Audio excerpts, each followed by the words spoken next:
তো গাইস এখন চলে এসেছি রান্না করতে, মানে রান্না করবো না, এখন বানাবো হচ্ছে চা। মায়ের প্রচণ্ড মাথা ধরেছে, সো এখন একটু ওই আদা, তারপর ওই গোটা গরম মশলা দিয়ে আর একটুখানি গোলমরিচ দিয়ে একটু লিকার চা করবো। মাও খাবে, আমিও খাবো।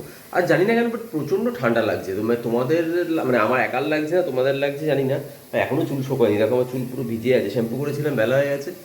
সো চলো কথা না বাড়ি চাটা বানিয়ে একটু জল করে রাখছি, কারণ বাবা আবার কফি খায়। তো বাবার জন্যই জলটা গরম করে রেখে দিচ্ছি। বাবা এখন ইভিনিং ওয়াকে যাবে, তো ইভিনিং ওয়াক থেকে এসে তো দেখো চায়ের জল অলমোস্ট ফুটছে। আর এখানে আমি একটু থেঁতো করে রেখেছিলাম লবঙ্গ, এলাচ আর দারচিনি, সেটা দিয়ে দিলাম। সেটা ফুটুক আগে, ফুটে উঠলেই তার মধ্যে একটু আদা বাটা দিয়ে দেবো। আদা অ্যাকচুয়ালি থেতে দেয়, সো বাট আমাদের আদা শেষ, মানে গোটা আদা নেই, এখানে আদা বাটা রয়েছে। তো চলো আদা বাটা দিয়ে করা যায়, একই তো ব্যাপার, সাবস্টিটিউট। জল, চায়ের জল তো ফিটটা গেছে, এবার এর মধ্যে চা পাতা অ্যাড করুম। তো একটুখানি হালকা কালারের জন্য একটু গুলিচা, মানে এটা টাটা কি গোল্ডেন না কি একটা, আর আরেকটা দার্জিলিং চা পাতা আছে যেটা অনলি লিকারে, সেটা একটু অ্যাড করবো।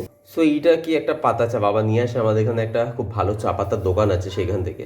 তো খুব ভালো ফ্লেভার হয় জানো তো, কালার হয়তো খুব একটা আসবে না, বাট ফ্লেভারটা দারুণ আসে। তো মা সবসময় বলে পাতা চা দিয়ে বেশি ফোটাতে নেই। চলো গ্যাসটাকে অফ করে আর একটু চাপা দিয়ে রেখে দিই, তারপর এটাকে ছেঁকে নেবো। সো চা রেডি। এবার চলো, মা তো সুগার ফ্রি খায়, মায়ের মধ্যে সুগার ফ্রি, আমারটা একটা সুগার ফ্রি। আর দিয়ে দেবো উপর থেকে একটু 2-4 ফোঁটা লেবুর রস। লিকার মানে লিকার চা খাবে আর তাতে একটু লেবুর রস পড়বে না, ঠিক চায়ের আমেজটা আসে না বলো।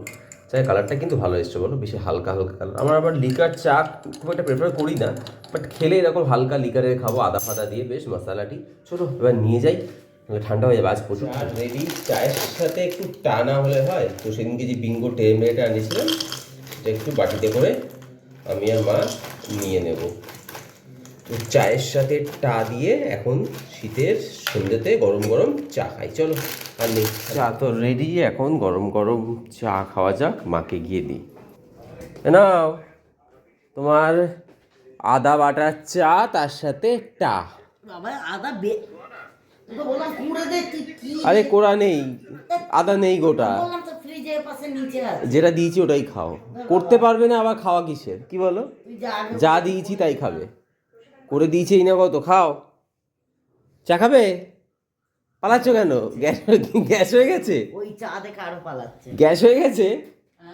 আর ভাত ভাজা খাও, বিরিয়ানি খাও।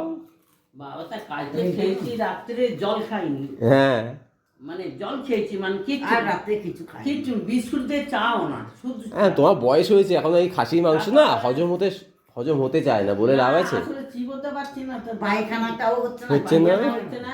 কুরকুরে খাবে? না বাবা, কুরকুরে নেই। ঠিক আছে, আমরা খাই আর একটু কাল রাত্রি দেখি। কলাটাকে রেখে দিই আগে। মাছ তো ছিল, খয়রা মাছ, চিংড়ি মাছ। কত করে? 400 টাকা করে ইলিশ মাছ? 500? এত সস্তা?